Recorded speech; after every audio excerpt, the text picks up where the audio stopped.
has erupted again, this time tearing open a major rift in Trump's GOP, with MAGA loyalists demanding Epstein transparency and Trump labeling the issue a hoax. The movement's once unified front now fracturing under the weight of the scandal and tribalism. Joining us now to discuss this and so much more is Mr. Ethan Watson, a Young Voices contributor and incoming O'Connor Fellow at the Sandra Day O'Connor College of Law at Arizona State University. Ethan, welcome to the show. Thank you so much for having me. Happy to be here. Ethan, you recently penned a USA Today article where you offer an urgent warning with regard of what's to come. And I'm curious your take on what's to come. Well, I see nothing good coming for Republicans if they keep following President Trump down this path of covering for billionaire sex traffickers and bombing foreign nations with Iran last month. We voted for President Trump because we want to see change in Washington. And to me, that all sounds like business as usual. And recently, we've just seen representatives like Thomas Massie and Ro Khanna coming out and uniting to challenge President Trump on this. You know you've really done something wrong when both Ro Khanna and Thomas Massie are unhappy with you. So I think President Trump needs to backtrack on his position on this and really push for transparency on the Epstein saga. So many are speculating that the MAGA coalition, in essence, may not survive this. And it's something that's really, well, it's taking a reckoning for a lot of folks that they're saying in due time, this may all fall apart. Do you agree? You know, I certainly hope I'm wrong, but it's looking like there's some cracks showing. So in the wake of the Iran bombing campaign and now continuing with this Epstein drama, you've got a lot of Trump loyalists roaming the internet claiming that they've always been loyal to Trump since he came down that escalator. They've been trusting the plan since day one, and they've never questioned him.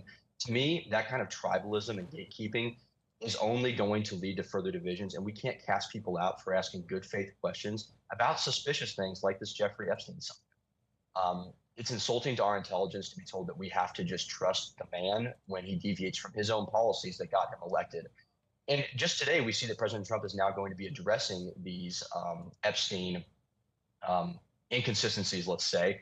And we also saw that the Congress is going to be subpoenaing Ghislaine Maxwell, which means that our criticisms of this move are working. So we need to keep the pressure on and keep calling out our leaders, whether they're on the right or left. Well, it appears the president is definitely feeling the pressure. We know yesterday the Trump administration released the MLK files that have quite honestly been under wrap for years, some 240,000 pages. Many have stated that he did so in order to divert the attention away from him surrounding Jeffrey Epstein. Do you believe that's actually the case? I think it's certainly possible. You know, I don't have a window into President Trump's brain. I'm sure a lot of political commentators would love that.